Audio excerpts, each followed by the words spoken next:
Sir बाजार कहाँ तक और चलेगा आपके हिसाब से? अभी और कितना चलने की गुंजाइश है?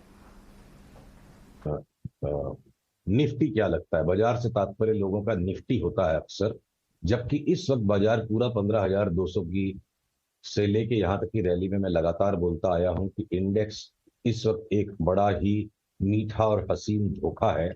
असली खेल स्टॉक्स में है।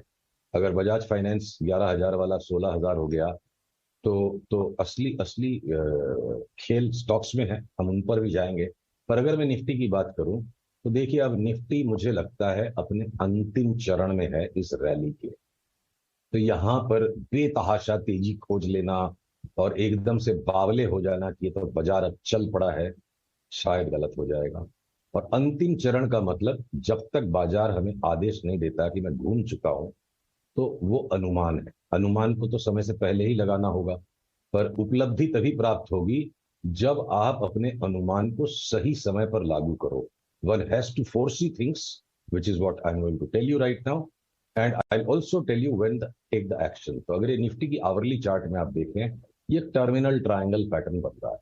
90% समय इस तरह के पैटर्न जब भी पास्ट में आए हैं, ये अक्सर 90% तक की आप संभावना पकड़ के चलिए। 10% तो आपको रखना ही होगा, क्योंकि बिना रिस्क के कुछ भी संभव नहीं है बाजार में।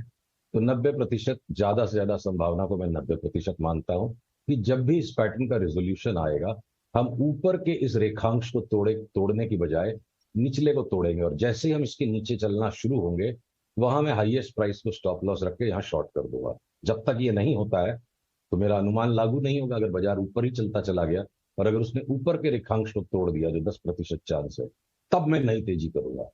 तो इंडेक्स के ऊपर तो ये पिक्चर है। और अगर ये रिवर्सल आया तो कम से कम जहां से ये लास्ट चरण शुरू हुआ, कम से कम यहां तक का करेक्शन, और संभवतः 16,700 तक का भी करेक्शन पॉसिबल है अगले ही चरण में, अगर वो चरण खुल पड़ा तो। और उसी तरह से आप देखोगे कि बैंक निफ्टी में भी तकरीबन तकरीबन 3,000 पॉइंट तक की नीचे में जगह बनती है। और वो बनती है कि हम 37,375 को तोड़कर करीब करीब इस स्तर पे 36,699, करीब 37,000 की आप समझिए। तो 2,500 पॉइंट की बैंक निफ्टी में और 1,000 पॉइंट की 900 पॉइंट तक की जगह निफ्टी में बनती है एज ए फर्स्ट स्टेप। और उतना अगर हो जाएगा तो यहां से लेकर चाहे करेक्शन यहां तक आए चाहे यहां तक आए, उसमें जो मुझे एडिशनल डेटा पॉइंट्स मिलेंगे, उसके बाद मैं आपको अपडेट तब करूंगा। जो अभी भी ये संभावना है कि हो सकता है यहां से हम सीधे वापस 15,200 के नीचे भी चले जाएं, पर उसके ऊपर फैसला हम लेंगे। पहले इतने टुकड़े को वर्कआउट होने दीजिए, और ये टुकड़ा जिस शेप में आएगा, जिस प्रकार की वेव बनेगी, उसके बाद हम जोड़ेंगे कि सीधे बेच देना है और ज्यादा सौदा डबल करना है, या एक बार यहाँ टेक प्रॉफिट कर रीबाउंड में बेचना है। यह भी संभव है कि हम सिर्फ यहां तक जाके एक और नया हाई मारे। तो फिलहाल के लिए तकरीबन 900 पॉइंट, 850, 900 पॉइंट, 900 पॉइंट निफ्टी पर और 2,500 पॉइंट तक की बैंक निफ्टी पर करेक्शन आने की जगह दिखती है। सुशील जी, जैसे कि आप कह रहे हैं, गुड आफ्टरनून, इंडेक्स का पिक्चर ब्लर है, लेकिन स्टॉक स्पेसिफिक एक्शन काफी हद तक दिखेगा। नहीं नहीं नहीं, मैंने बिल्कुल भी नहीं कहा कि इंडेक्स का पिक्चर ब्लर है। शब्दों में फर्क पड़ जाएगा तो अर्थ बिगड़ जाएगा। मैं बिल्कुल स्पष्ट हूं कि मुझे बेचना है और मैं बेचने के इंतजार में हूं, और मैं बेचूंगा अगर ये लकीर टूटेगी। चलिए, तो आपके दिए लेवल्स का तो इंतजार है। कभी भी गणित ब्लर नहीं होता है। फैसले की घड़ी जब तक नहीं आती, उस गणित को हम लागू नहीं कर सकते। यही मैं कहना चाह रहा था। तो आप कह रहे हैं कि इंडेक्स पर आपको बेचना है, फिर बताएं स्टॉक्स कौन से हैं जिस पर नजर है आपकी? देखिए, स्टॉक्स भी जो है ये तो ठीक है सुशील जी। स्टॉक्स भी जो हैं करीब करीब जो बड़े वाले सब स्टॉक्स हैं, खास करके जैसे बैंकिंग के स्टॉक्स। तो आज एसबीआई इनमें से मैं सारे स्टॉक्स की चार्ट नहीं दिखाऊंगा, समय लगेगा। एसबीआई इनमें से ऑलरेडी नीचे की तरफ घूम चुका है और अब एक लोअर टॉप बना रहा है। तो बैंक निफ्टी में जो सबसे बड़े जो दूसरे दो स्टॉक्स है, एचडीएफसी बैंक और आईसीआईसीआई बैंक, वो ओवर स्ट्रेच्ड है, और उन्हीं की वजह से बैंक निफ्टी में अभी तक सेल नहीं जनरेट हो रहा है। देखते हैं 1-2 दिन में अगर उनमें कोई नीचे का क्लोज आ गया, कोई पैटर्न आ गया। और आपकी बात बची एक्सिस बैंक की, तो जो नीचे से इतना चल पड़ा है, अब वो और उसमें 20 रुपए की ज्यादा से ज्यादा जगह दिखती है। अगर उसके ऊपर भी ब्रेकआउट आ जाएगा तो हम इस विंडो में से वी को फेंक देंगे और नए मोमेंटम पे और ज्यादा बड़ा सौदा कर लेंगे। तो ट्रेलिंग स्टॉप लॉस लगे हुए हैं। बंधन बैंक चला ही नहीं, bank of Baroda in line with index चल रहा है।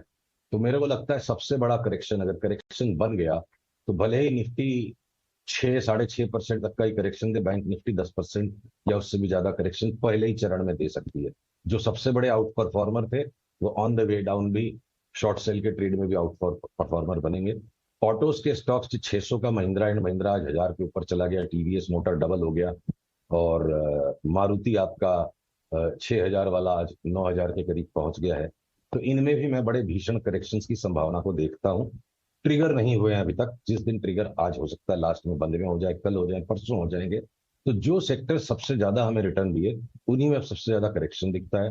मैं वापस रिपीट करूंगा जो पिछले सप्ताह का, ऑटो एंसिलरीज अभी भी बेचने का मन नहीं है, उनमें हो सकता है 5% करेक्शन आए और निफ्टी वापस खाली 50% रिट्रेसमेंट करे इस फॉल का, और ऑटो एंसिलरीज वापस और नए हाई पे चले जाएं। तो जो सीमेंट के स्टॉक्स हैं उन्होंने एक अच्छा रनअप दिया, और हमने आपको सलाह दी थी चिपके रहिए, वो अभी भी साइडवेज चल रहे हैं इतनी रनअप के बाद, तो उनको भी हम नहीं बेचेंगे जब तक वो साइडवेज रेंज नहीं टूटती है। सीमेंट के स्टॉक्स में मुझे लगता है बड़ा ही कंप्रेस्ड छोटा करेक्शन ऑलरेडी बन रहा है, जो ज्यादा डाउन साइड में भी ना पार्टिसिपेट करें, अगले चरण में और ज्यादा बढ़ेंगे। तो बचे जो हमारे आईटी के स्टॉक्स जो सबसे लास्ट रहे, चल ही नहीं पाए, उनमें मेरे को एक सॉफ्ट करेक्शन दिखता है। अगले निफ्टी के रिबाउंड में चाहे जहां से भी 17,100 या 16,600 जहां से भी निफ्टी घूमेगी, भले ही निफ्टी नया हाई आज के स्तर से भी और ऊपर बनाए ना बनाए, आईटी के स्टॉक्स मुझे अगले 1-1.5 महीने के लिए बड़े अच्छे लगते हैं कि इनको हम जब भी ये करेक्शन आएगा इसमें उसकी तरफ चलेंगे। कुछ फार्मा के स्टॉक्स जैसे आज ग्लेनमार्क की भी आपने बात की, इनमें भी एक बड़ी लंबी चाल बन सकती है। और जब तक ये करेक्शन नहीं भी आता है, फिलहाल के लिए अगले 3-4-2 दिन जो भी है, रिलायंस जो कि सबसे लास्ट लैगार्ड था, और मैंने आपसे बात भी की थी कि अब रिलायंस चलेगा, रिलायंस की इस बार तेजी छिल्ली तेजी है। तो अब रिलायंस भी देखिए, मैं आपको चार्ट से दिखाऊं, ये देखिए आवरली चार्ट पर रिलायंस का जो ट्रायंगुलर पैटर्न बन रहा है, 2700 तोड़े बिना वापस 2350 में मिलने की संभावना लगती है। 2700 टूट जाएगा तो हम व्यू को चेंज कर लेंगे, तो 2700 के ऊपर जाए बिना अगर ये नीचे चल पड़ा तो हम इसे जरूर बेचेंगे, और अगर ये 2350 2400 के आसपास मिला तो दोनों हाथ भर के तब लेंगे 3100 की तेजी खेलने के लिए।